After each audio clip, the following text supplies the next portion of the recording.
Good evening to you. A man has been found guilty of murdering a university lecturer in Buckinghamshire in what police are describing as a callous, cruel and calculated killing. Benjamin Field killed Peter Farquhar, who was 69, in the village of Maids Morton after befriending and beginning a relationship with him at the local church. He was cleared of attempting to murder another pensioner, Anne Moore Martin. Our reporter Charlotte Briere-Edney is live for us at Oxford Crown Court. And Charlotte, a guilty verdict. Yes, after more than 77 hours of deliberations, the jury here at Oxford Crown Court delivered a unanimous verdict. The family of the key defendant, 28-year-old Benjamin Field, broke down in tears as he was found guilty of the murder of 69-year-old Peter Farquhar. Field admitted manipulating the university lecturer from Maids Morton, but today the jury found he also killed him. Police said the scale and the complexity of this investigation was unique, also because of the detailed planning by Benjamin Field. I guess the first word that springs to mind and is at the foremost is evil. Here is a cold, calculating, devious man who took pleasure from inflicting both physical and mental torment on his victim. Yeah, evil. Well, this was a very complicated case. As well as befriending and then murdering Peter Farquhar, Benjamin Field also entered into a relationship with another woman from Maids Morton. He defrauded 83-year-old Anne Moore Martin, but today the jury found he didn't conspire to murder her. Two other co-defendants, Martin Smith and Tom Field, were cleared of all charges and have been released. Meanwhile, Benjamin Field is in prison this evening.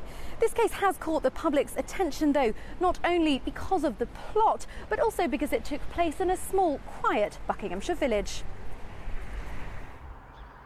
A respected churchgoer, a pillar of the community, and the deadly plot to befriend him, get him to change his will, and then kill him.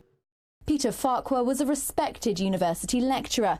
He was befriended by 28-year-old Ben Field, an assistant church warden, who used his faith to gain trust as part of a plan to poison Mr. Farquhar with drinks and drugs and then suffocate him with a pillow.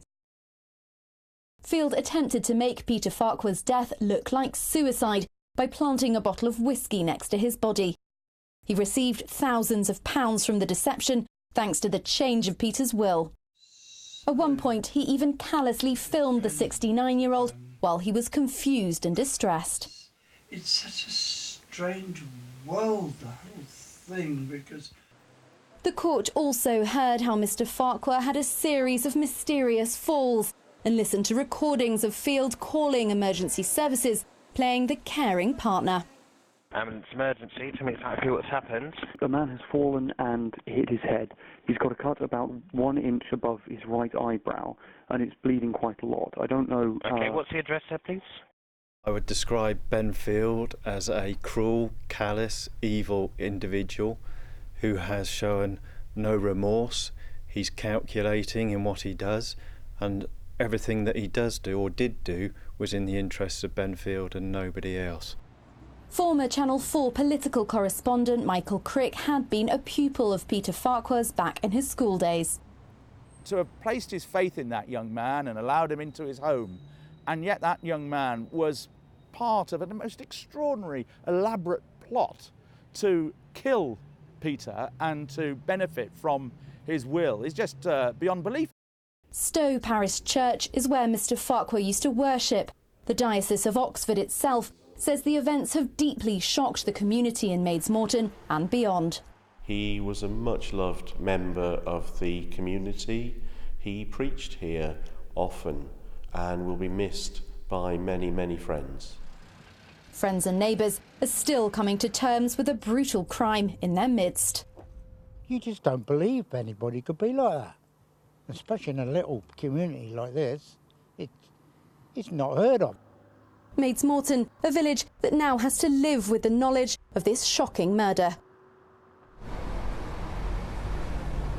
Well, tonight Benjamin Field is in custody. The judge in this case has suspended sentencing, though he's postponed it until he receives a psychiatric report into Benjamin Field's condition. Charlotte in Oxford, thank you very much indeed.